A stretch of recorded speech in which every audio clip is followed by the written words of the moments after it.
Good morning, good afternoon, good evening to y'all whenever you're watching this. This is the Iron Thunder Racing League's VRX GT3 series, race number 3 from Laguna Seca for the California GP.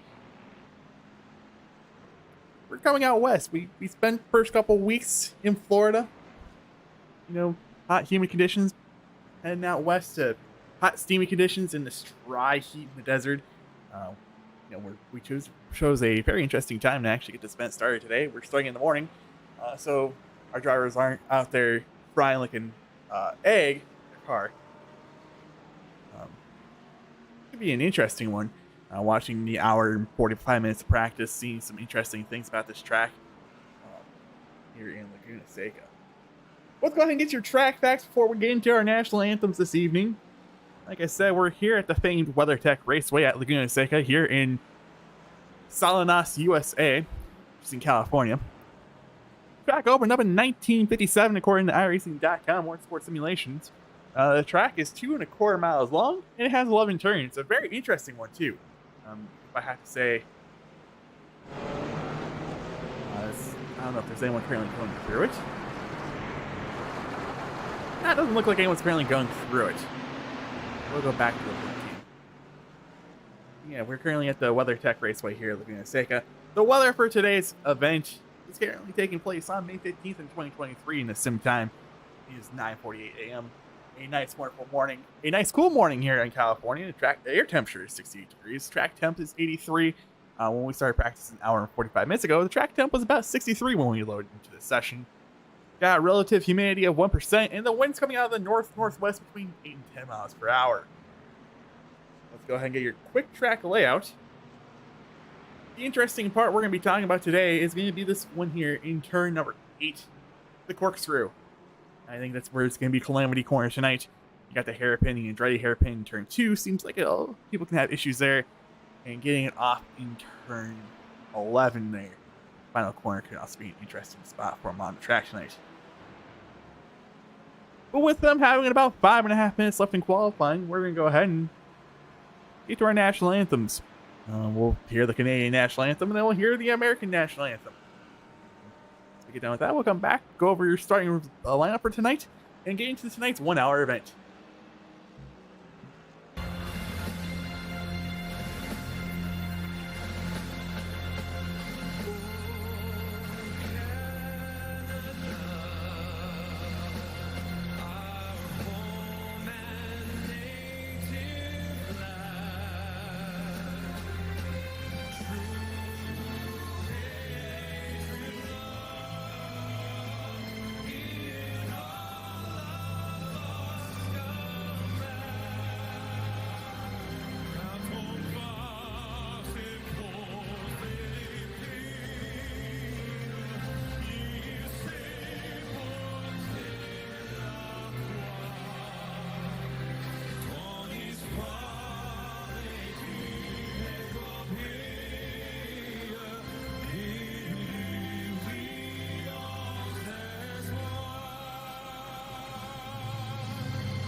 So proudly we hailed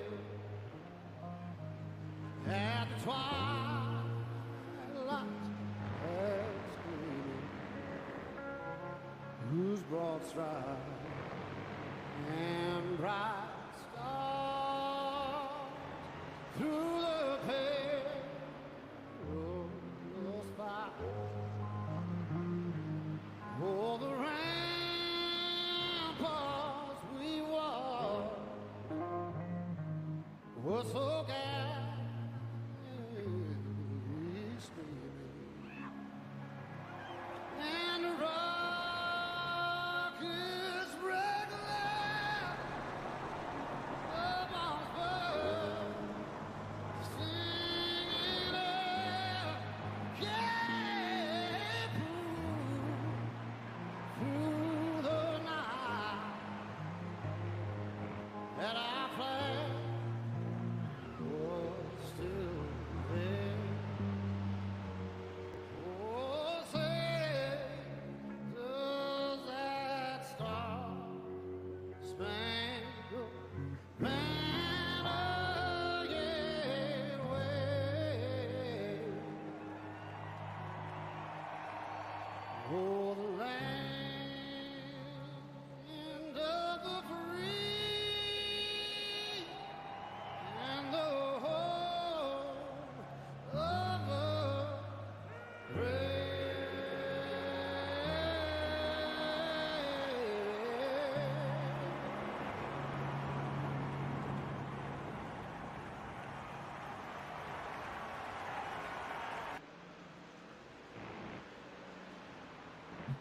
Alrighty. They're just about done with qualifying this evening. They got about a minute left in qualifying. As you can see, kind of not really a surprise on who's currently the provisional pole sitter. With about a minute left in qualifying, things can change again. Not going to give him the pole until we get the official start lineup. But Luke Charbonnet, last week's pole sitter, I think the pole sitter at Daytona, currently has the fastest lap in this session. He ran a, let me scroll over here, 121.395 here. As his best lap, he's currently got 6/10 of a second over Oliver Turcotte. He has returned this week after missing last week. Has some stuff will hold it out of missing last week. Eric Depeau, last week's winner, is currently sitting P3 on the clock.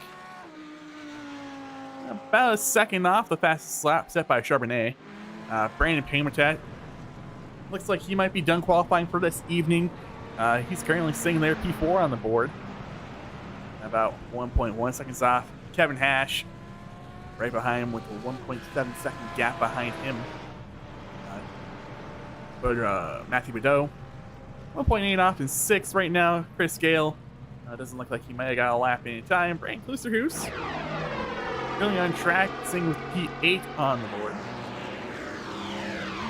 Dylan Hale, the admin's currently sitting P9 on the board, but his lap time does not count. He will not be on the starting lineup.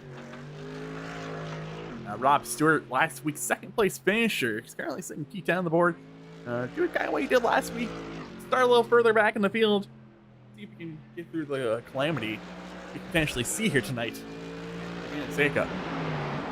Right now is P11, currently Paul Smith, Matthew Klusterhoos, Jason Roundbush, and Kevin Freeze doesn't look like he even attempted to pick up a time, or might not currently be in the session. We could be wrong on in the session part, so he is in Discord, but he's currently would be the final starter in tonight's event. Wrapping things up, let's go ahead and take a look again at this track map. The very interesting portion. What this track map doesn't show is the elevation change, especially, let's say it's the portion here 3 through about 8. There's a lot of elevation change. You're going up through 3, 5, 6, back down into the corkscrew, which makes it tricky because you're breaking down into it. Watching practice tonight, we've seen a couple of drivers actually have issues where they're breaking down the corner, and it just overshots because of the momentum you're carrying.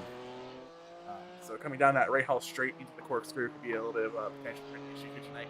Also mentioned earlier, the Andretti hairpin could also be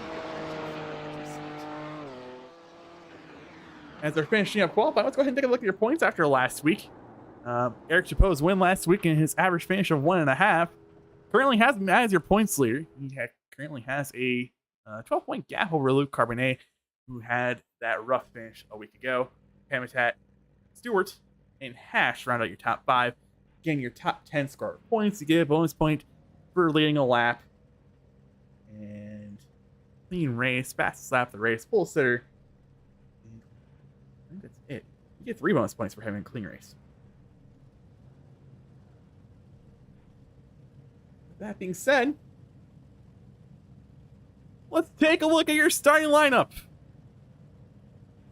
And nothing really changed since we went through it. But Luke Carbonneau is your pole sitter in that BMW. On the outside, we'll be seeing Oliver Turcotte. Drapeau and Pamitat will be in row number 2. Kevin Hash, Badeau will be in row 3. Chris Gale, Brandon Klusterhurst will be in row 4 in Mercedes. Dylan Hill, like I said, he will not be starting. Tonight's event, so E9, that whole inside line is going to move up once the grade gets going. So technically in row number 5 will be Ray Rittenauer and Rob Stewart. Row 6 will see Matt Klusterhurst and Paul Smith. Make sure I'm clicking the right button here. Row 7 will see B13th will be Kevin Freeze, 14th will be Jason Bush. As your starting lineup for tonight's event. 1 hour we got here tonight. It's just me and myself in the booth. No, Tristan couldn't make it here tonight.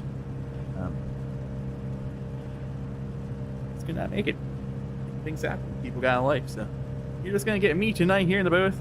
It's gonna be an exciting 1 hour here at Seika. Okay, it'll probably be the same situation where we get about 15-20 minutes into the session with some pit stops.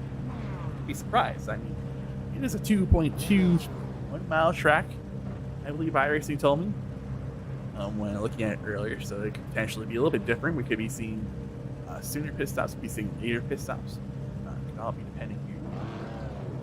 But hearing from some drivers, the tires do wear a lot, so you might be seeing some 4-tire stops tonight, especially in that first pit stop, depending on what that first pit stop is. You want to go ahead and come in early and do the reverse strategy, coming in early, taking the gas away, and taking the tires to the next stop. There's always an option for that. But here they come into the Andretti hairpin. Again, this is a tricky spot. Pit X is also going to be a tricky spot tonight. It is a very sharp corner. So here they come through turns 2, 3, 4. You're going to start to see some of this elevation change here. Some bodies of water. This is the second track I think we've seen with body of water. They're going to go uphill here, just a tiny bit, some elevation change. It seems like some of these West Coast tracks, specifically the courses here in California, out of that elevation change. But here they come uphill into the corner. Corner number 5. You can see the uphill climb.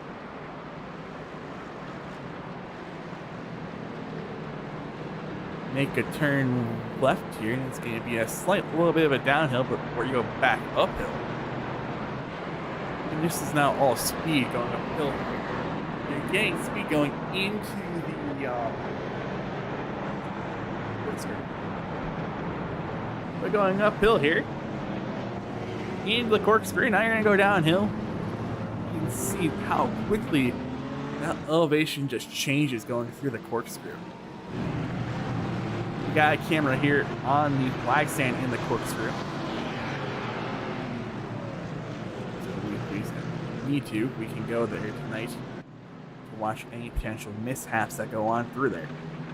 Pit exit here, immediately in the middle of turn 10, so 11 here in this little short strip. Entering turn number 11 here. And I believe they were giving you instructions that you're going to go on green flag tonight. We'll be waiting for the flag man Barney to get that green flag away. And the green flag is out, and we're racing tonight for race number 3, and we have trouble already! A huge stack up! Badoo! His race might already be over. We had huge issues on that initial start.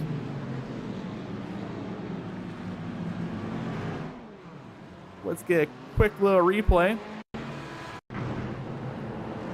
Things just stacked up. I mean, you're coming off a corner exit.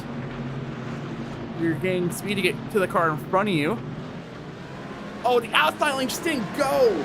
Well, the outside lane didn't go. It just causes calamity for everyone there. Hate to see that for Badu. Number 1. It says Rittenauer had an issue, but I don't think Gray had an issue there. Oh no, he did. He did get off course. I don't know. This is coming off a pit exit again. Pit exit is going to be one of our problem spots tonight. Down into the corkscrew. Here we go. Watch these gyros coming in here. And they're flying into the corkscrew. Looks like everyone gets through there with ease.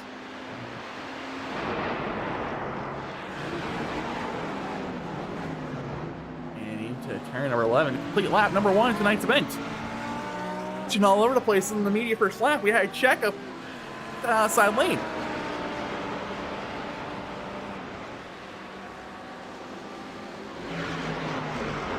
Focus on the battle for 8th right now. It's a 0.2 of a second difference here between Kevin Freese and Matt Klusterhuis. Freese is the challenger here.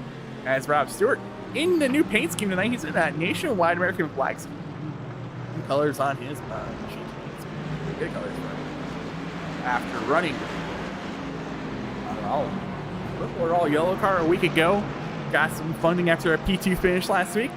Painted the car up. I like it. But he's on the attack on the back bumper of Freese. No! Oh!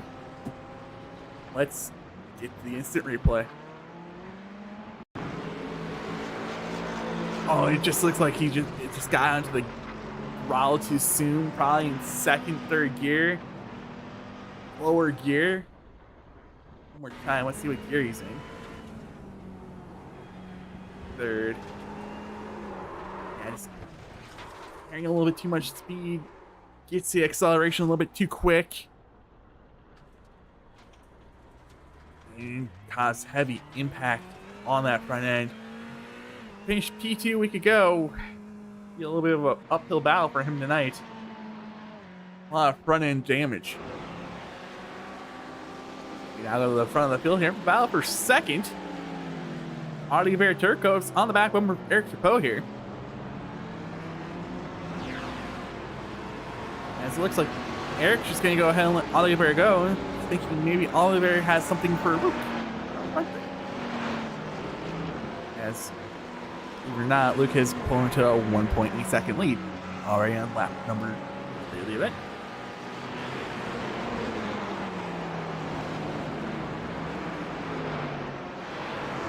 And it really upsets me there.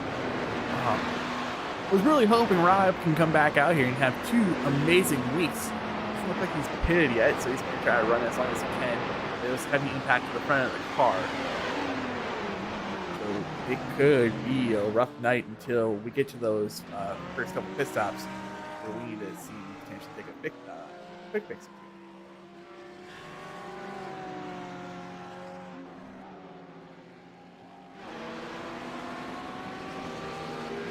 How didn't let Oliver drive away here? He's still within about a half second here coming through the last corner, like lap number 4. Sorry, lap number 3. We're going to start lap number 4. And the gap has increased a tiny bit. It looks like Eric had a little bit of a rough exit there off the final corner. But Kevin Freese was challenging. Looks like he had a little bit of a mishap here. He's driving slow. He's on pit road. Oh, this is a rough pit entrance. I did not see the pit entrance. We did not see much of that in practice. So, but Kevin Freese is on pit road. Don't know if he had a penalty he needed to serve. What seems to be the case with him, but he's coming to the attention of his crew down in pit road. Oh, he has damage. Where did he get damage from? Oh, what's going to happen?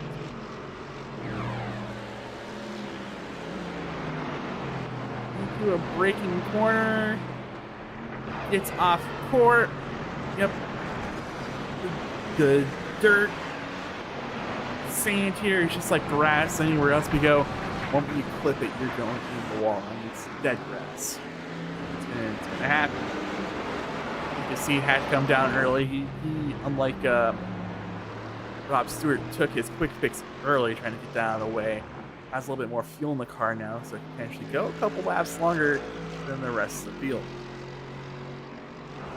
Oliver has increased the gap over Eric Chapeau for second, so he does. He has a little bit more speed in his Ferrari compared to the out Poe. Early struggles, but we see some drivers have a little bit of an okay start. Payment didn't lose any ground. He's still within about that half-second range here, about a second and a half behind our top three cars. So top three cars seem to try to pull away from this. Luke Carbonell for sure wants to pull away with it. He's now increased the lead to about half seconds. Really, our closest battle might be coming for 8th here. As Matthew Clousters, we were on board with him earlier. Battle between Reese and Stewart until Stewart had his little bit of a mishap, which we didn't like to see. Paul Smith, 23rd of his kind on iRacing, is currently closing in. He's about 1.2 seconds behind him. Ashley Poe has caught to the back bumper again of Turcotte. It seems like Drapeau struggles just a tiny bit here with turn 11. A little bit better of a run off this time. He didn't lose a couple points like he did last time. Keep the distance within about that half second. Going down into turn number 2 now. And another potential here in the Andretti hairpin for potential trouble here tonight. Purdue has got Paul Smith. Paul Smith looks to have some issues here. Might have gotten off course in the final corner, but they're side by side. Coming into turn number 1 here, this fast left-hander. Purdue gets clear. Purdue did have early issues here on that initial start. Checked up on the outside lane with Turcotte. But Purdue's going to go ahead and get around Clousters. Paul Smith is now on the back bumper of Clousters for 9th here. This is 9th, 10th. This gives opportunity for that damaged Ferrari of Rob Stewart to close back into the points. 10th place is last point scorer. Oh, Paul Smith thought he could send it in there. Didn't really work. Trying again here. Had to back up to that makes an opportunity for that American flag Ferrari of Rob Stewart to see what he can do. Coming into the corkscrew. Oh no, Oliver had issues. Up and Oliver.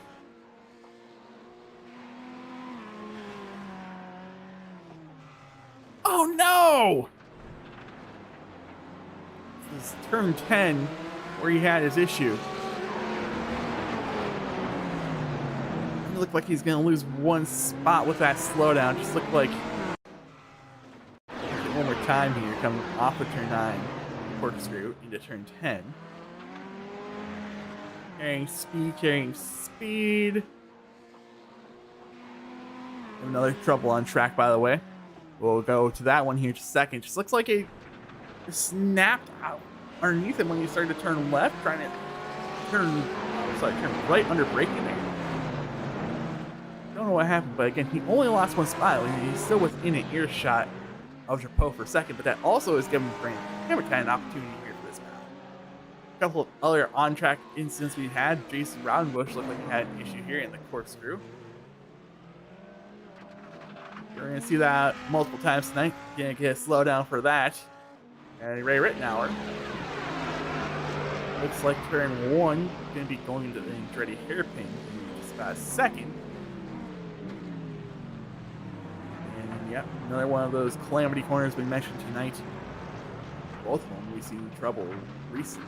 The corkscrew now in turn 2. Under heavy braking. Gonna be a problem. And what happened to Turcotte? We just turned right onto him and he had problems. Let's watch. These two aren't the ones who have the potential disagreement. There was Pamitat and Carbonell. We go again. Turn 2, the Andretti hairpin and the corkscrew are going to be 2 problem spots tonight. And we just seen it again under heavy braking into the hairpin caused Turco to lose ground, and he lost a lot of ground this time. He lost about a second and a half to Hash.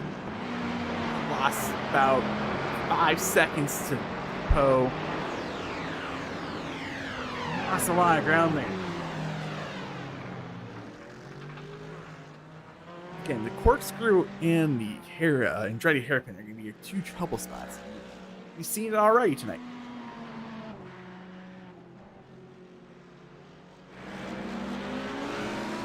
Back to the battle for 9th. This is not really settled down quite yet.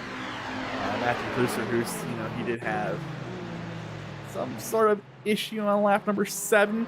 Not really enough to classify it as an incident, but he did fall in the top 10 here to 11th. And he has another one. We'll go ahead and see what the issue is for him, as this is right behind these guys. Into the corkscrew. Oh, he drives it extra wide. That's gonna be a heck of a slowdown for him. It's gonna cost him here. He's now down to P12. The gap between Stewart and Smith has increased just a tiny bit. Not over a second. If this was the Formula One World Championship, that would be out of VRX range. So it looks like Paul Smith had a little bit of an issue there getting off the corner number 3. Gives an opportunity for Stewart to close back in on him.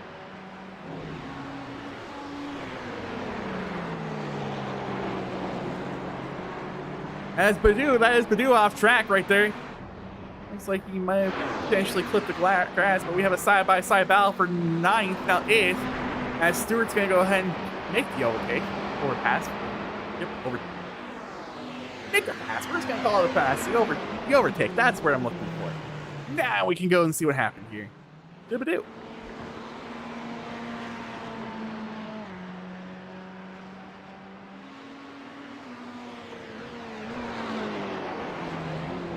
Oh, he just didn't get the car slow down. He carried too much speed, too much momentum into that corner, which gave an opportunity for the side-by-side battle between Paul Smith and Rob Stewart to go right by him.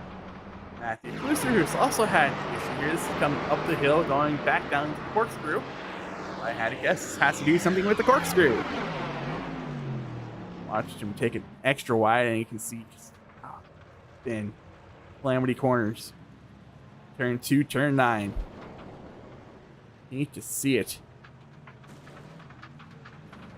for those two. And we just hop right on to Paul Smith having some issues here.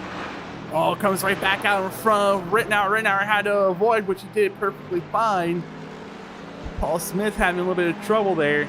Like he carried a little bit too much speed into the corner. Causing him to go off track. So he's able to corral it.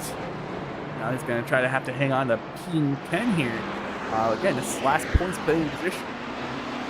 Even though we got 46 minutes left in the event, this is still our last point on track.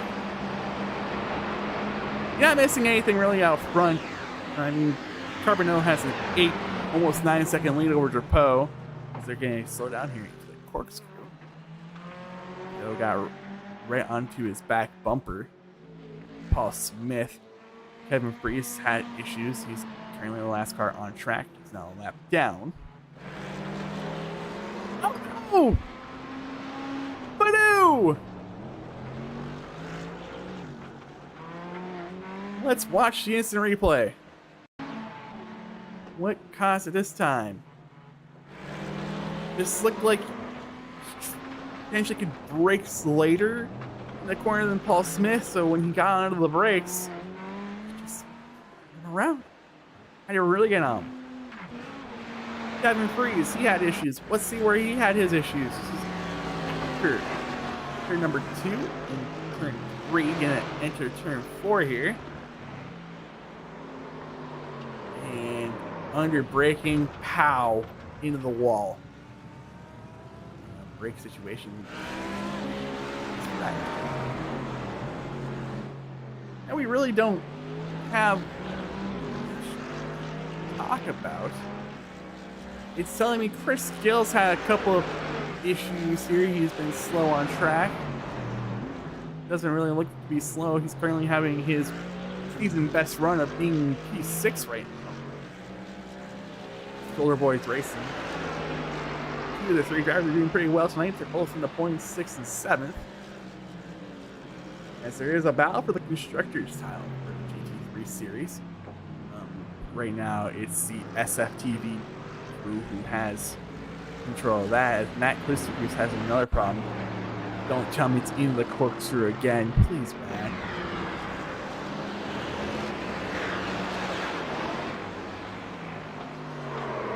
Oh, didn't get slowed down enough going into that left-hander. Damn. Hate to see it. It looked like he rode in the dirt for a little bit. Now he's dropped down to P13. He's not a lap down. Robert Noah's getting around this track pretty quick to start putting some of these guys who are having issues in the back of the pack a lap down. And he's about 10.5 second lead over the second place. He's currently got two cars, or P13, 14 on track a lap down.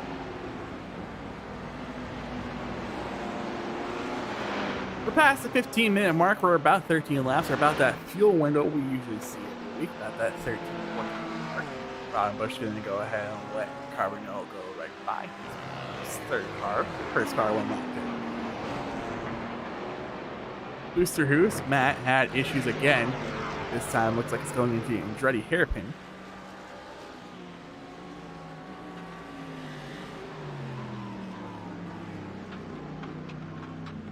And he just couldn't get slowed down enough. Oh, it looked like he just let the leader by. Sorry, that's second place, so after Poe, he let Poe by.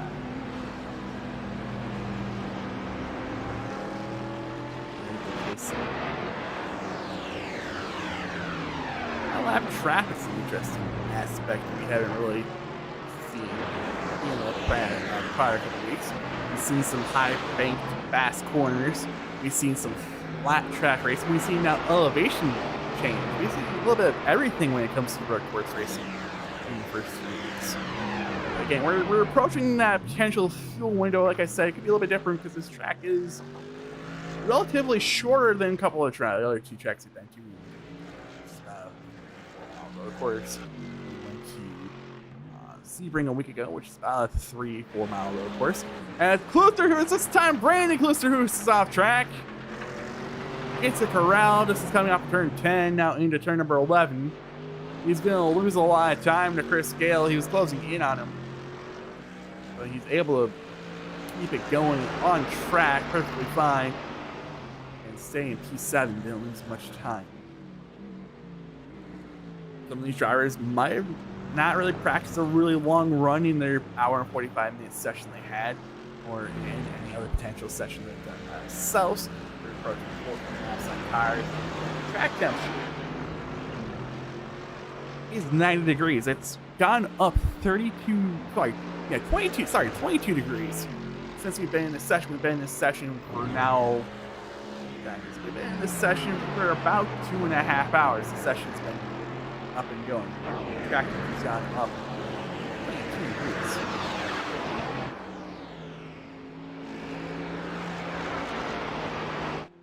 Turcotte hasn't really rebounded since his couple of issues here. Still sitting in P number 4, about 3 seconds behind Pamitat, about 7 seconds behind teammate Poe. Jason Rodenbush had an issue here. This is coming up the hill. He'll be ready to go back down east. The corkscrew in just about a second. And the corkscrew and clips the dirt. And he's just going to go ahead and pretty much let exit the corkscrew, turn 9 to let Poe go by.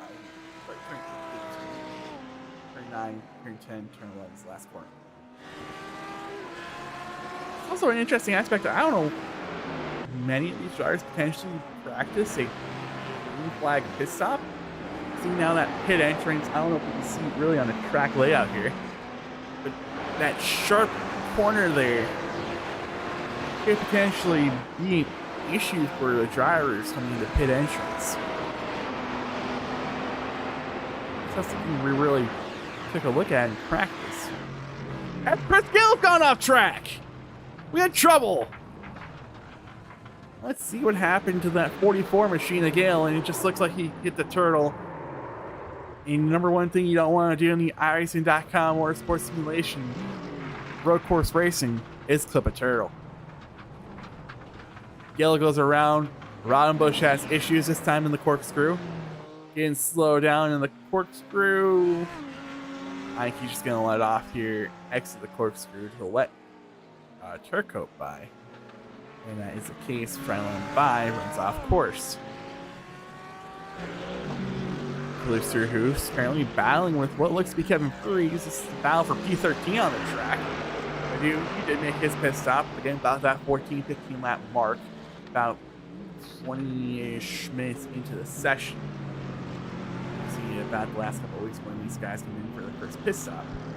As Lucer goes and gets past you. And Gil has more issues.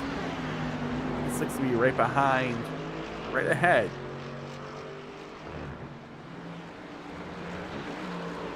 Having a decent run. And that decent run starting to dissipate here. Klusterhurst gets by. Looks like he's able to maintain. And this is that one spot to his teammate, Frank Klusterhurst.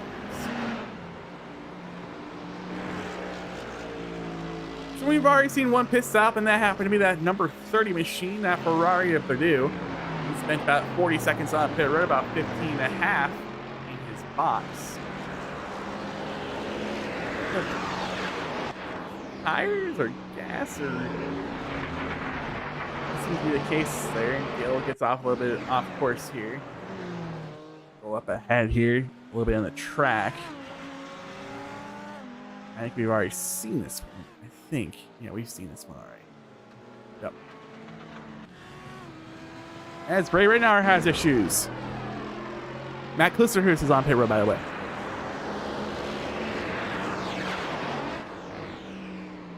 High speed left-hander, causing Ray some issues. Goes around, kisses the wall just a tiny bit. Doesn't potentially look like it's done a lot of damage to him. But now that puts him in danger of going a lap down there, as Carbonneau just goes right by him there to put him a lap down. 10th place. By the way, the last place that gets points is currently a lap down.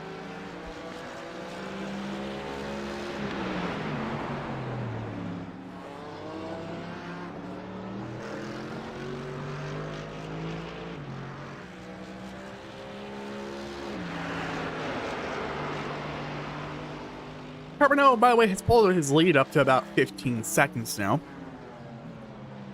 Unlike last week, he seemed to be able to get around Laguna Seca perfectly fine. No issues for him quite yet. I'm hoping no issues either. I mean, he seems to be pretty darn good at this road course thing. Again, Oliver Turco hasn't really rebounded back, gain much ground back here yet. He's currently sitting here in P4. Right outside of the front row, we see him have a little bit issues there as they were waiting for the initial start to be on green flag. Looks like he didn't get the countdown from Carbonneau, as pretty much when he's going to go. We've seen usually in most forms of racing. Well, I've raced if you're got a team on the front row, or you're within a couple of spots, or on the front row with him, you get a countdown of when they're going to go. And I don't know if Carbonneau gave Turcoat or Drapeau potential knowledge of when he's going to go. This is the 30 machine of Matthew Bordeaux. He seemed to have some issue here, according to the time he's scoring. And it's under braking, trying to get the car slowed down and make that fast left-hander. And it doesn't look like he is really able to too much as he just sits there. Let some cars go by.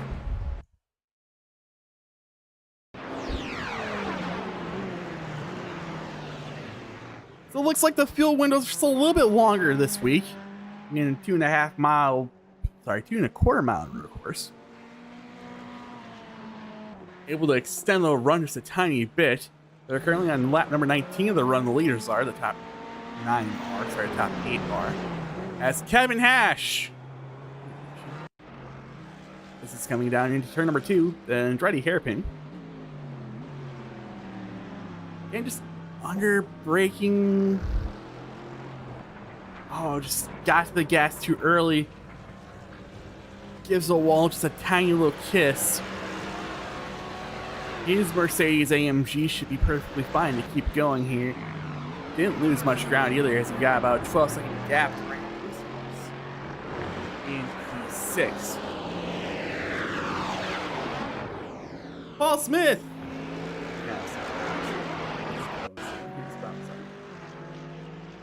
This looks to be coming downhill. So right before turn 9, turn 10 here.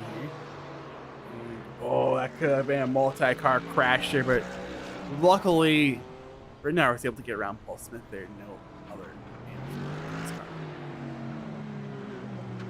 But bad news for Paul, he's going to continue to lose time here. We have multiple pieces on track right now. Ron Bush.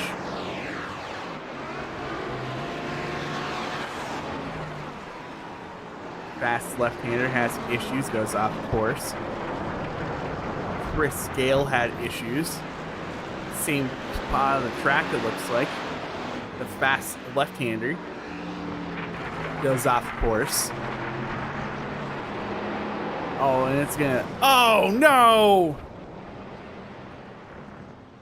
No! Don't tell me it's the end of the night. He had to tow. That's a hard hit in the wall.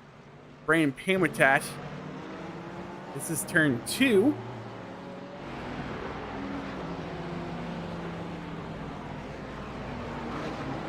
Oh, he clipped a turtle. Got too far in on the curbing there. Clipped a turtle, upset the car, goes around, loses P3 in the process of it. But Urquhart's currently having a little bit of a moment here. This is turn 10. Well, let's watch. We're going to have to go even further back to see what happened to him. Coming off the corkscrew into turn 9. Ooh, just runs a little bit wide. Oh, it does look to be a little bit of asphalt down there. Just looked like he ran just a tiny bit wide and just caused him to have issues there. So as he was able to regain P3, lost time in the process of doing it though. It's now 15 seconds behind her though. And so we also have our first retiree of the night. Chris Gale looks like a call of the night after that head. Kevin Freed's had an issue, and this is Dan coming into the corkscrew. You see that double bird sign, you know they're coming into the corkscrew. And it looks like he ran a tiny bit wide, slowed it down, trying to see if he can prevent the off track. Sorry, prevent the slowdown. It doesn't look like he's able to prevent the slowdown. It doesn't look like it. It does look like it.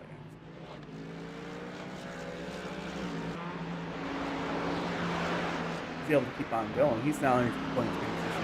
Okay. We're approaching the halfway point, and none of the leaders have made a pit stop yet. So fuel looks like it can go further this week. Interesting. Running on board P6 of Brandon Klusterhus, really being chased down by a lap car of Odo, who's already made a pit stop for this afternoon. Might need to come in and make one more though, as Klusterhus, about the halfway point, will come down pit road and make this very interesting pit entrance. I don't think he made practice second tonight, and come on down pit road for the first time tonight, and potentially the only time tonight. We're halfway into the event. We're potentially going to see 4 tires go on to this Mercedes AMG. He's going to go ahead and pass his brother coming to pit road. His brother, by the way. Only 6 laps down, but he did not disconnect. Looks like he's either A, fixing damage, or B, just sitting there because he didn't want to disconnect before his teammate did. Taking a current look here, Carbonell's also on pit road, race leader. Drive right by Christopher's down. Christopher's about 21.6 seconds in the box. It looks like 4 tires for him. Carbonell, that's Chapeau. Chapeau's on pit road. Carbonell's on pit road as well. And about 14 seconds in his box. We'll see Chapeau right behind him here. And it looks like everyone's on pit road. Carbonell 22.6 in his box, so about 7 tenths of a second longer in his box than Oosterhuis. Technically, yeah, pass here for P number 2. 21.7 second stop, the second quickest stop we've seen out of our lead cars here on pit road.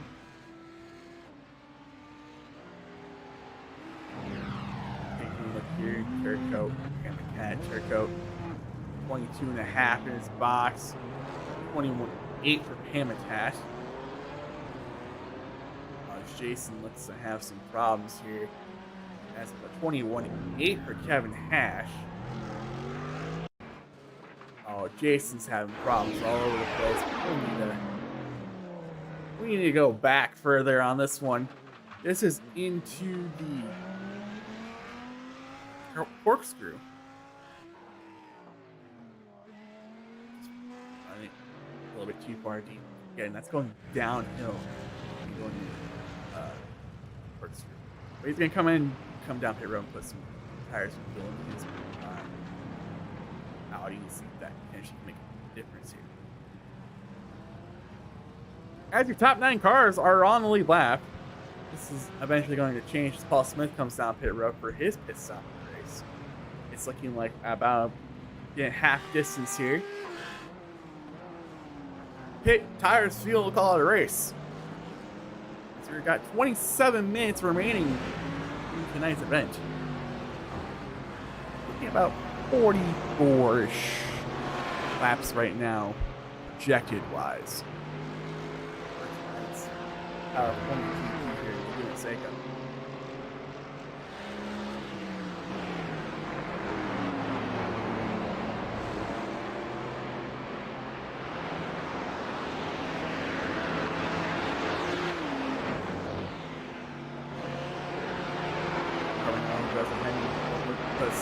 Kevin Freeze a second lap down. He's right now is currently sitting P11. And we'll watch some interesting lap times here. Just not really. Carbonell just gonna go ahead and drive away from him.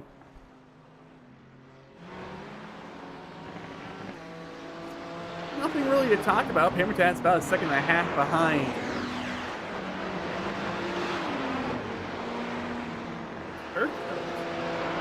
I was going to say Chapeau, but behind Turco.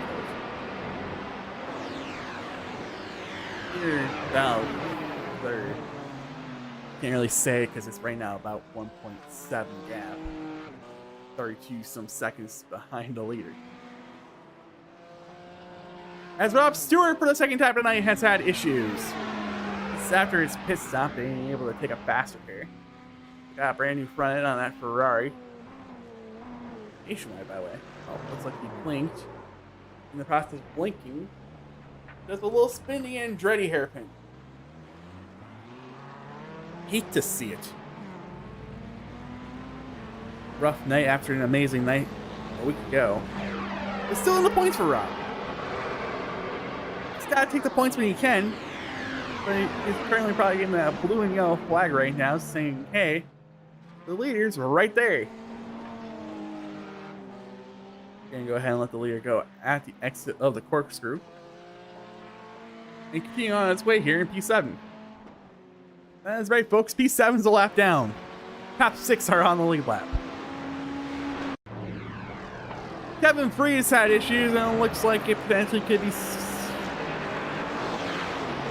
a calamity corner here that we did not mention tonight. This is a fast left-hander where you just... Oh. I think he's fine. I don't think he toes. Yeah, I should be perfectly fine. Fast left-hander that wasn't really noted as he goes ahead and takes a little bit of a shortcut there in the corkscrew. But Paul Smith had issues here. Let's see what happened to Paul. Same corner on the track. Fast left-hander. That the drivers are just running wide on, and it costs him his front end. But we were able to see Rob Stewart run without his front end. He'd do it for a while. He ran about 20-ish laps without that front end on his car. But Paul Smith is going to go ahead and come on down pit road. He's not going to risk.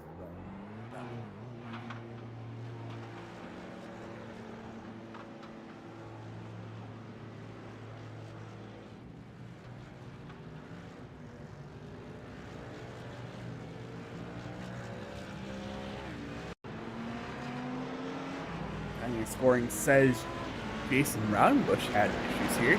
This is right in front of P3. I think he just... Oh, no! Oh!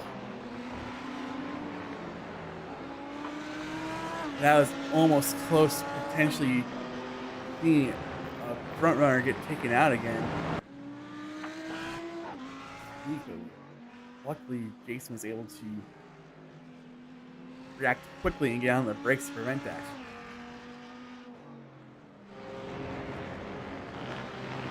We just got underneath a 23-minute mark to go. You know what we haven't done yet tonight? We haven't done a ride-along. We're going to go around the track and watch a couple laps here from a couple of these drivers. We're going to first start with our man of the race so far, Luke Carbonell. He started first. He's currently running first. With that 20-second gap, apparently coming through the corkscrew. He looks to be in second gear through the corkscrew. Come down turn 9. He gets up to gear 4. Oh, he runs wide! Oh no! He's able to corral it though. A little bit of a mishap, but was able to maintain it. Gives it up a couple tenths of a second there to Drapeau. Doesn't look like costing him too much. Oh no, oh no, oh no. We need to watch this one.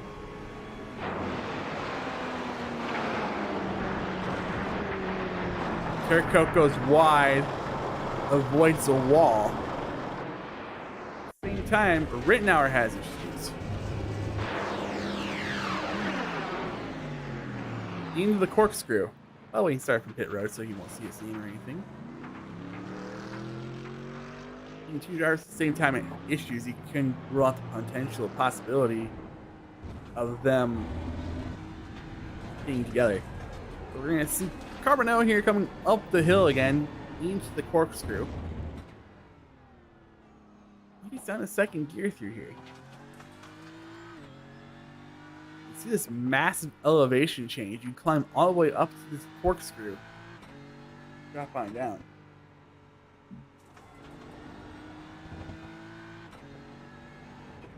I really want to watch a lap with him. We having trouble all over the place. Kevin Freeze this time coming into turn 1.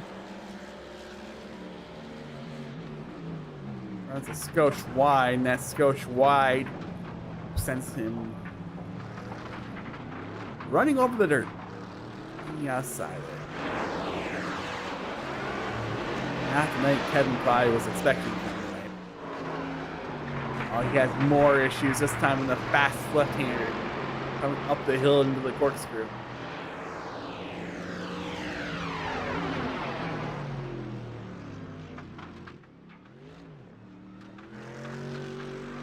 We tried to ride the lap around on board with Carbonell. Let's see if we can get a potential lap on board here with Drapeau.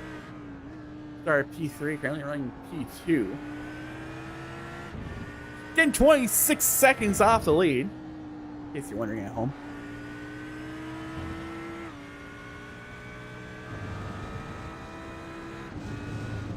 Really different car. He's in the Audi this week. It's a little bit loose under braking.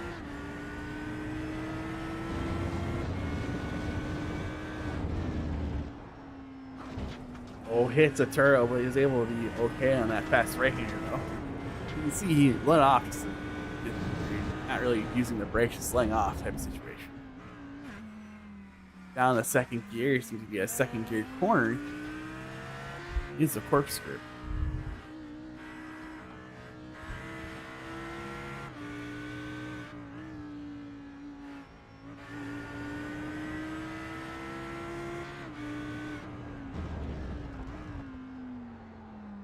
Down the first gear through turn number 11 for Drapeau.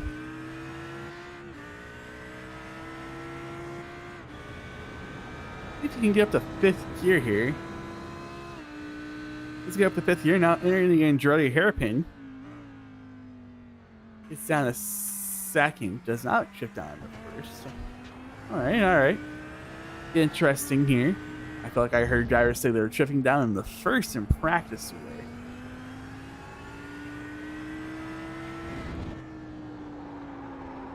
Ooh, hear those rear tires sliding there. Usually not a good sign on iRacing when those tires slide.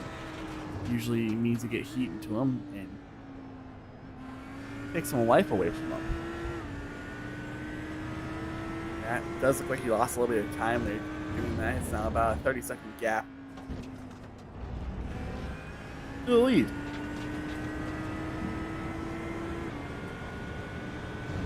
One more time through the corkscrew for him. And we'll hop on board with Brian Pamita and see how he's attacking this joint. Oh, gets it into first gear. It looked like he overdrove it just a tiny bit there compared to the last two drivers we were on board with. Kevin Freeze, by the way, comes on pit road as Pamitat runs wide here in turn 10. A couple of drivers do that here tonight. It's down to the first gear coming off of turn number 11 here. Looks like Freeze, Robin Bush, and Matt Kluster all called it a night tonight. So the 10 drivers who are currently on track are all going to be your 10 drivers who are going to score points tonight. And it doesn't look like anyone else is going to come out here and try to finish the event tonight.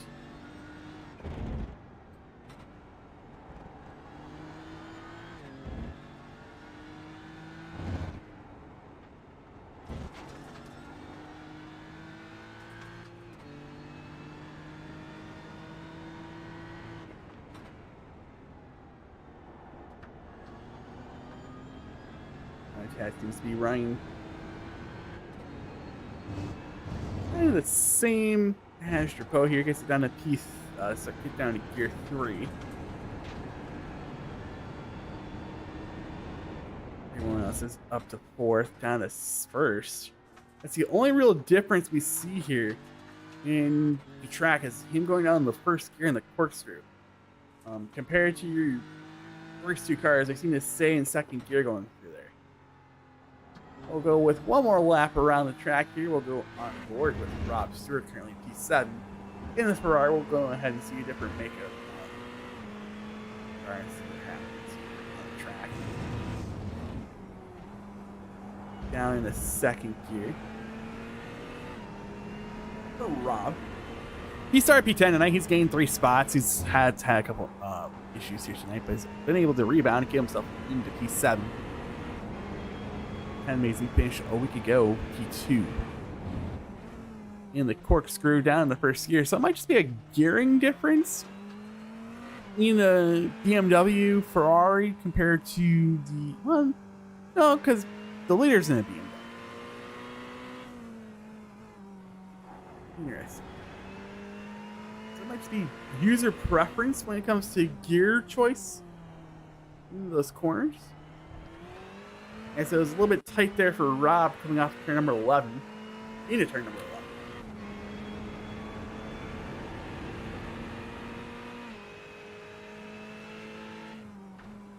11. Into Andretti hairpin, who drives in a little bit deeper than you probably wanted to there.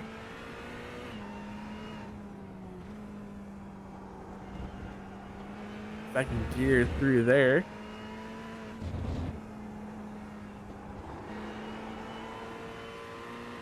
Keeps it going perfectly fine. Down into second through here. We'll get through the corkscrew one more time with Rob Stewart. Fast left-hander, stays in P3, just lets off. Doesn't really clip the turtle like we saw there with Drapeau on board. Again, just could be a potential gearing difference in the Ferrari compared to the Audi. And first gear just doesn't seem like the gear choice really for that corner. Because I haven't driven the track, so it's hard to tell.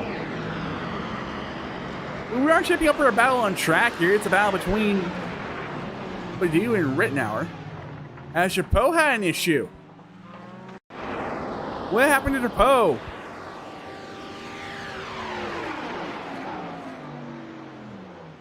Oh, he just goes around. Doesn't claim hitting the wall or anything, just goes around on him. Have to go straight though.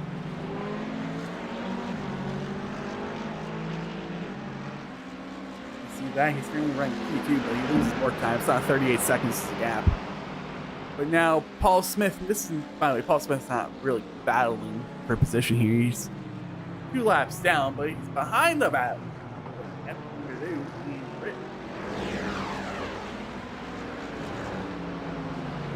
He's all right in front of P4 Pamatak.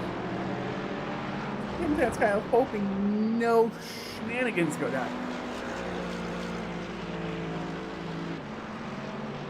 Right in front of him. He's flashing the lights to Paul Smith there. You can see Pamatak getting a little bit upset because he knows he's coming up on him. Paul Smith moves over, lets him by. But now would Rittenauer really let him by here? He's within shouting distance to make the pass.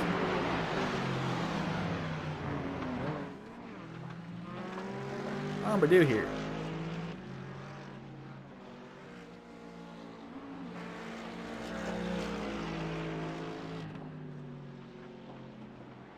About a half second coming into the last corner here.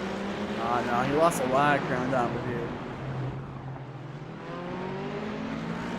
Didn't get off turn 10 like he wanted to. It's an okay run off of turn number 11. But it's now going to be in the lap of Pamatak here. It's about a couple seconds to Pamatak close in on him. Badu looks like he drove it in just a little bit deeper. Was able to maintain the gap by 7 tenths of a second on him.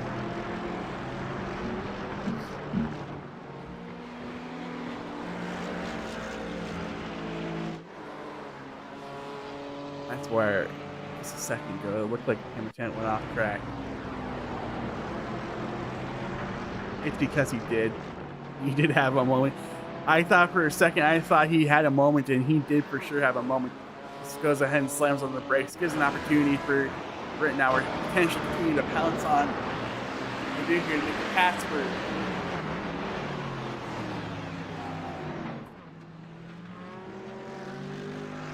pass for 8th. 10.5 minutes remaining, about 8 to go. In the race number 2 this week. We'll be back next week. I think we're at the Red Bull this week. If I remember the schedule, I could be wrong. Now we head overseas to the Red Bull Ring next week for a 2-hour event. You have to find 2 hours worth of talking points. I hope everyone tunes in for that one. That one should be an interesting one. 2 hours. We're really getting our money's worth going overseas. Huh. That's not right. I didn't know it was a 2-hour event. I thought the 2-hour event was like Road America. I guess I'm wrong. Rittenauer's not been really able to close in on do, and that's not really going to help their running wide. But behind him, it looks like Paul Smith has some issues. He's off the Andretti hairpin. Into turn 3, and it looks like he just got back on the gas and hit the wall. It looks like he already used his faster here, so on the last time he hit the wall, so he's gonna have to potentially win the last 9 minutes here if he wants. So he's not gonna lose a spot. He's got 7 laps on this guy. Looks like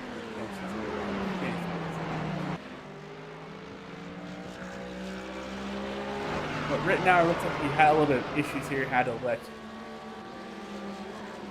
Poe by, or he's closing in on Poe. What happened to Poe? I know Poe ran wide. He had more issues.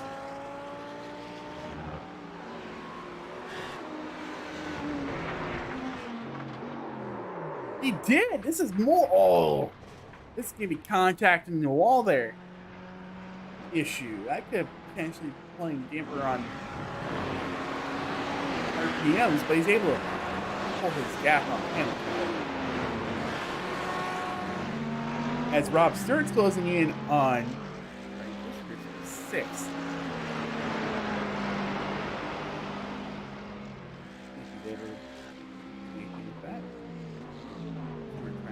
Getting another spot here tonight. He's already up 3 positions. He started started 10th. For those of you tracking.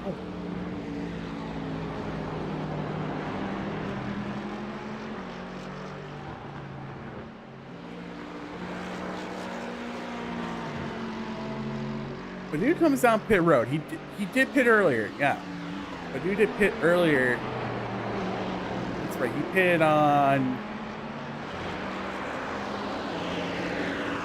Who did he pit? No, he wasn't him who pitted. I thought he pitted earlier.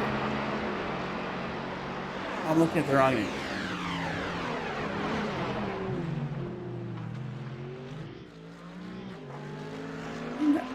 Now he's on. Okay, yeah, he's on pit road. 7.6. Looks like it's just enough to be able to make the last 6 minutes and 45 seconds. Came down earlier. First car on pit road. I don't think their driver on the track should be really worried about fuel. They're on the 14th, 15th lap of the run. Carbonell's on his 16th lap of the run, so they went 22 earlier. They should be fine. They went 23 laps earlier. Should be fine here with approximately 5 laps to go. As the battle is still trying to heat up here for the battle for 6 between Stewart and Klusterhuis. Stewart is still closing in with that Ferrari on the AMG Mercedes of Klusterhuis.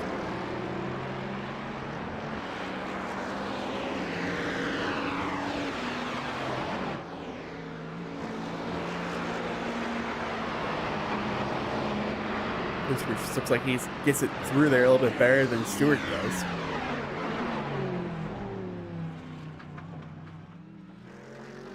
Down through the corkscrew. Gotta be a little bit careful there. You can't really run off course, otherwise you're gonna get a slowdown. But it doesn't look like Stewart got one. He should be fine. Not look like he's slowing up or anything for a slowdown. 0.6 of a second off now of Klusterhuis. Oh, he sent it in there. Klusterhuis really backed up his corner that time. Stewart could have gained some time.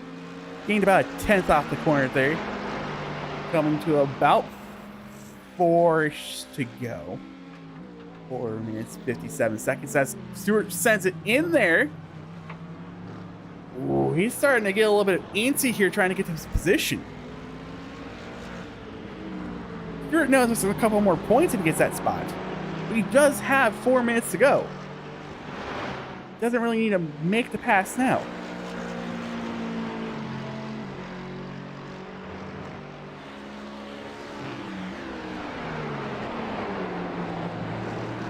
Oh, is Stewart's car just driving better than Klusterhuis' car?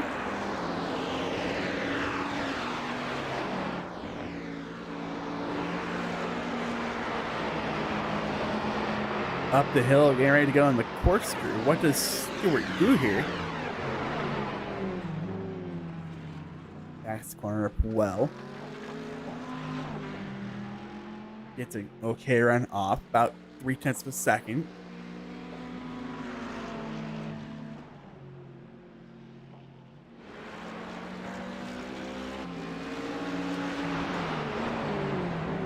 Into the last corner. Mr. Hoost gets off the corner okay, but Stewart gets off better.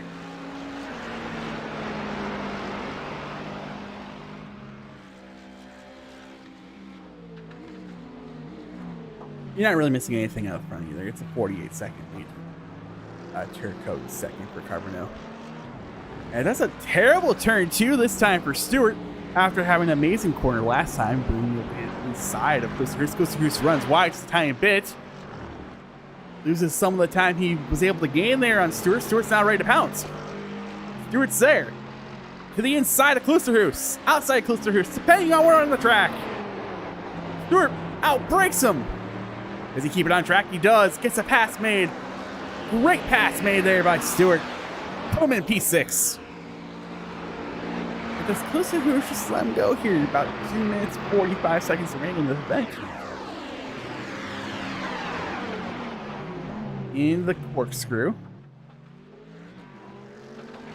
Mr. Hoos is right there. Can't really do anything there. About 0.3 of a second off of him. Return 10. Oh, Mr. Hoos is right on the outside. Isn't really going to do much. Going to try to back up the corner, see if he can get a run off. He's on the inside of Stewart. This is over the bow for 6. They're going to be side by side going down the front straightaway here 2 minutes ago. Oh, they're side by side. Going to go into the hairpin turn 2. Who breaks in late? Stewart runs wide, but is able to keep it on track. They're going to still be side by side coming through turn 3. Stewart gets the advantage here. This is a solid road for Klusterhoos, so he can make his one last attempt to try to make a pass there. About 2 laps to go.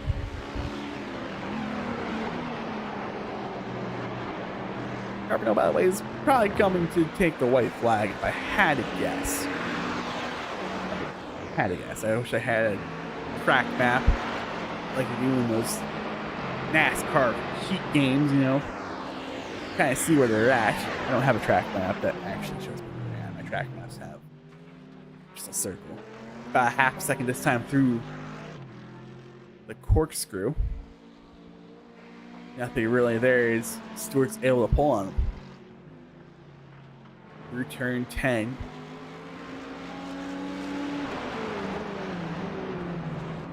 It'll be coming to 2 to go, I think, this time for them. And nothing really much this time for Klusterhoos. Stewart's able to pull away. It's now over a second going into turn number 2, the Andretti hairpin.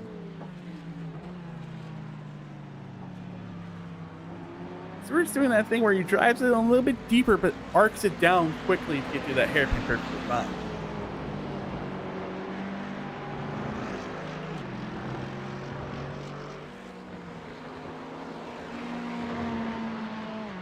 We should be going on board here with Luke Carbonell. He had an amazing race tonight. About 15 seconds. I don't know if this is going to give him the white flag this time by coming up to turn number 11, where it's going to give him the checkered flag, but he's got a 51-second lead. And unless he has any issues here, should be your win tonight.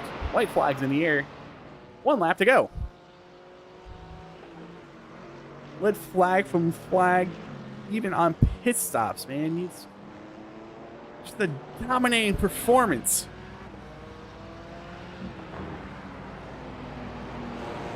Ever since Turcoat had that issue on that initial start, just drove away with it. 50-some seconds ahead. He's continued to gain. Clinched probably the fastest lap of the race with a 1:21.7. He's the only driver in the 1:21 bracket. Last week he led really part of the race and then had an issue into turn number 1. this week just doesn't seem like he's had many issues. I think he only had one issue tonight where he ran. Trying to take a look. I'm pretty sure he only had one issue tonight where he might have ran wide in the corkscrew or something. But he's coming through turn 9, entering turn 10. Gets off at turn 10 perfectly fine. Will enter turn 11 for the last time. Luke Carbonell will be the first repeat winner in the Iron Thunder Racing League VRX GT3 series.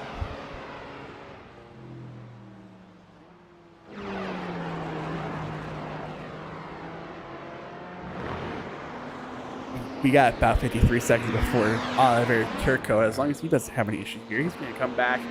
Rebound after missing last week to finish P2. He did have some struggles here tonight. Through the corkscrew for the final time. He's been able to rebound perfectly fine after watching some drivers also have other miscues.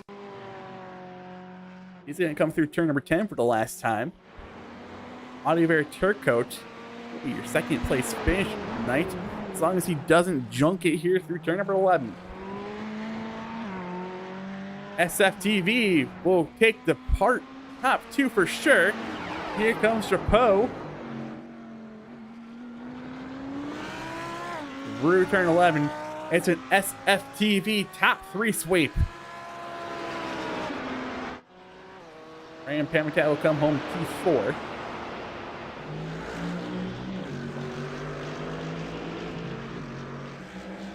Last position that's going to be able to cross the line on the lead lap will be P5 tonight, and Kevin Hash. That was just absolute. I'm going to say it because they said it in the NASCAR All-Star race. That was an ass whooping by Carbonell tonight. He led flag from flag. And the first repeat winner of the season.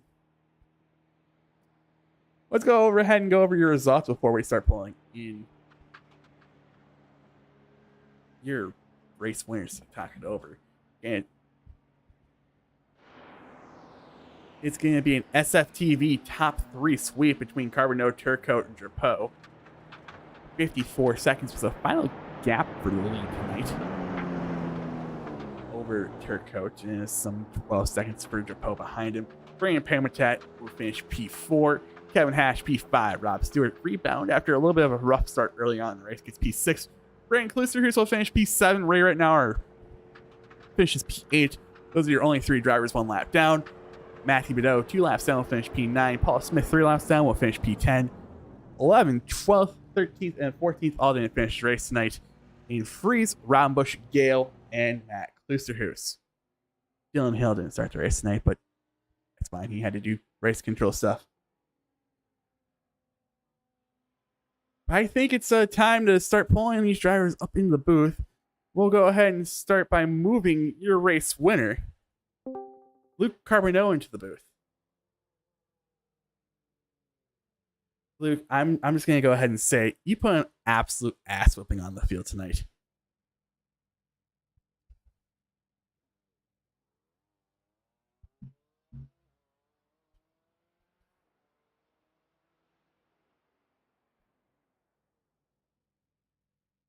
You say you learned from Sebring last week. What did you actually learn from Sebring last week that you brought over to Laguna Seca this week?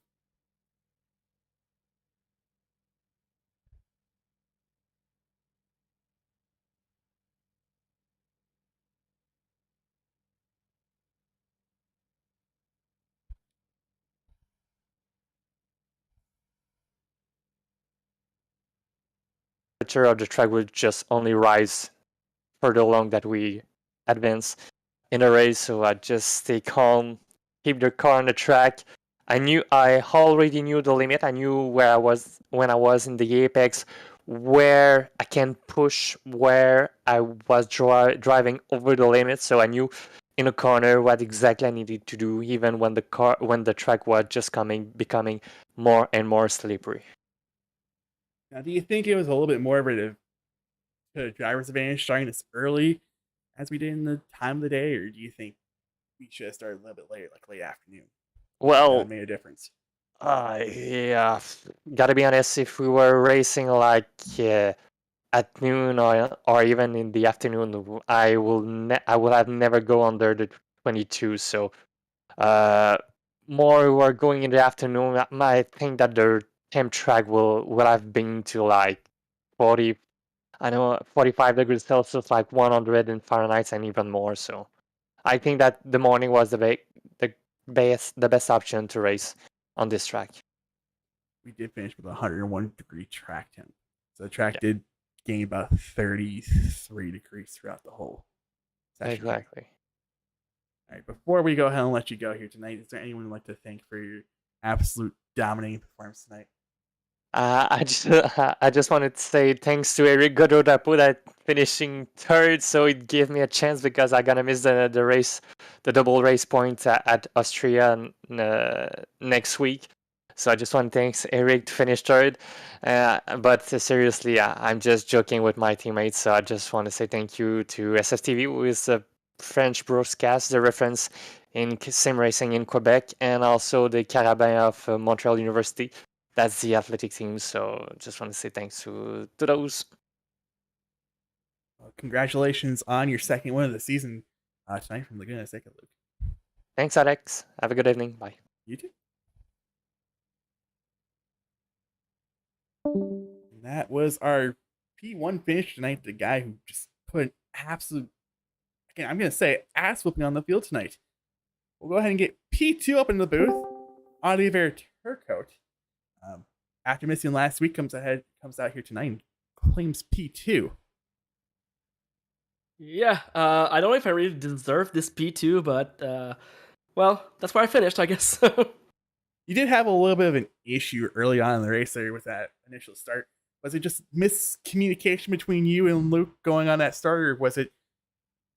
Yes, it was a miscommunication because I didn't know what speed he was going at, and when he told me, yeah, I'm going this speed, I'm like, oh yeah, I'm a little bit too slow. I'm going to go faster, and then wait, am I coming up too close to him? Because what you need to realize is that what you guys have, well, I don't have a triple screen setup, so I have a single screen, and I use the normal field of view. So I didn't see him next to him to me, so I was like, yeah, I'm in front of him, and I'm gonna get a black flag. I didn't want that, so I slowed down, and yeah, I mean that's on me, and I'm sorry to Brandon and Matthew. They got caught into that, and they I don't have a at least for Brandon, he I have a single screen. He didn't get the two bonus points for the 0x. I don't think anyone did get it, but I kind of killed his chances at getting it early in the race. So I'm sorry. Also to Matthew for I'm sorry to Brandon and Matthew. They got caught into that. Pretty much got the worst end of the stick there. So I'm sorry to both of them. And then of course after that my car was damaged. So I was driving. I was trying to be careful, but after a while, yeah, it seems to be going pretty well. Yeah, I'm just gonna keep driving, and yeah, the mistakes piled up and piled up and piled up until the pit stop. What do you know? After I took my quick fix, everything went well. And then, of course, Before we let you go here tonight, is there anyone you'd like to car was thank? damaged, so yeah, I'd like to thank my teammates Luke and Eric, as usual, for the great races and all we do together, and also ITRL and you, Alex, for the great broadcast. I took my quick fix, everything went well. That is your second place finish tonight. Before we let you go here tonight, Oliver anyone like to Turcotte. Congratulations on coming back from missing last week. Thank you tonight. As usual, well, thank you. Great races and all we do together, and also ITRL and you, Alex, for the great broadcast. I took my quick fix, everything went well. That is your second place finish tonight. Before we let you go here tonight, Oliver anyone like to Turcotte. Congratulations on coming back from missing last week.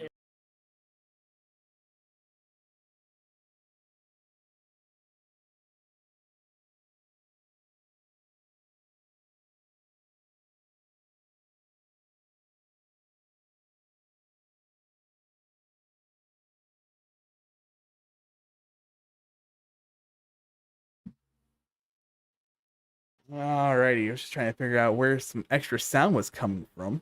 I think I figured it out. Let's go ahead and get our P3 finisher tonight, Eric Chapeau, up into the booth. In his interview. 4 moi. Hello, Eric.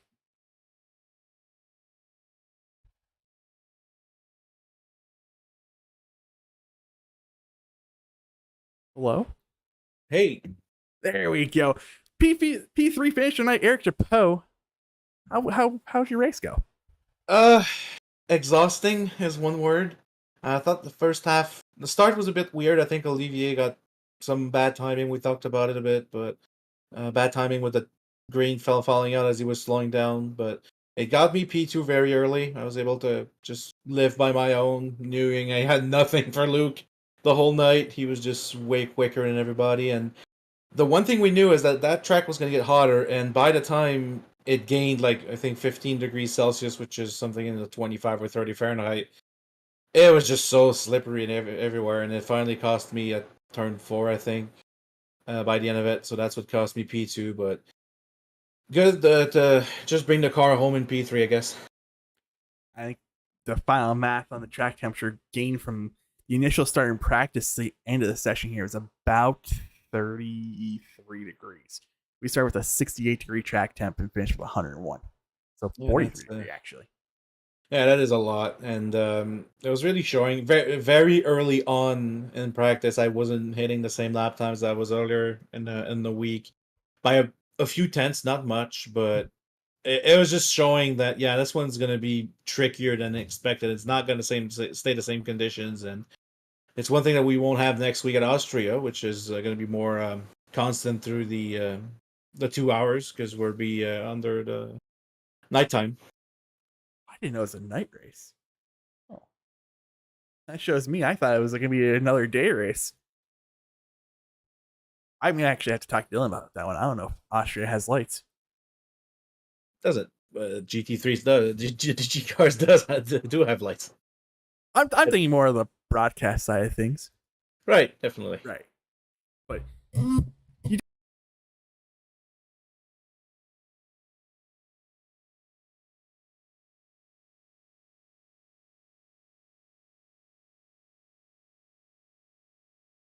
Well, the one thing that was very special is for the first time in 11 years on iRacing, and I posted it on Discord.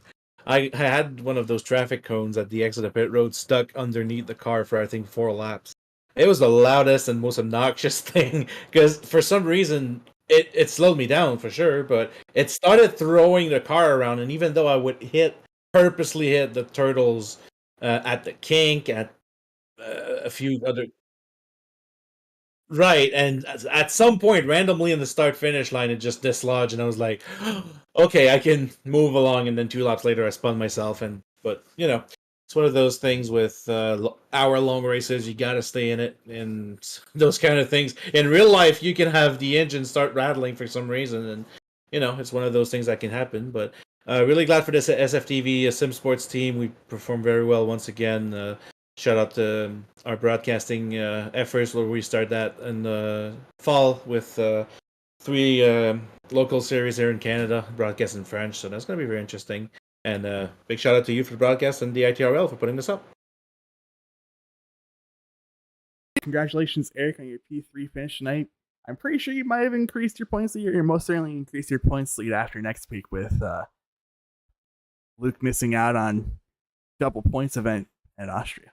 Yeah, we knew that ahead of time, but it might still be a decent championship battle. Like I expect the race at Austria next week to be all about finishing, all about bringing the car home. And Red Bull Ring is not an easy track, especially with the off tracks. It's going to be very tricky. We saw the Formula One guys what they did over there, so it'll be interesting. In 2 hours, watching official races, it's I guess the last portion of the track there where it's going to be, I think, issue potential for some drivers in here trying to keep on track, not get a slowdown, not get those 1Xs to potentially disqualify yourself. Right, and 2 hours is a very long time. It doesn't look like it, but imagine we're all soaked after an hour, and that's going to be just halfway next week. Right. It's certainly going to be an interesting one next week. Oh yeah. congratulations on your P3 finish tonight. I'm going to go ahead and let you get back down with your SFTV teammates there. Thank you. And that was your P3 finish tonight, Eric Japo. And I think that's going to do it for us here tonight. A couple of technical issues there at the end with, I think, Discord playing some sound and my mic coming unplugged. But hey, we were able to get through it. But again, that'll be it for us here on Iron Thunder Racing Network. We'll be back again this time next week for 2 hours at Austria.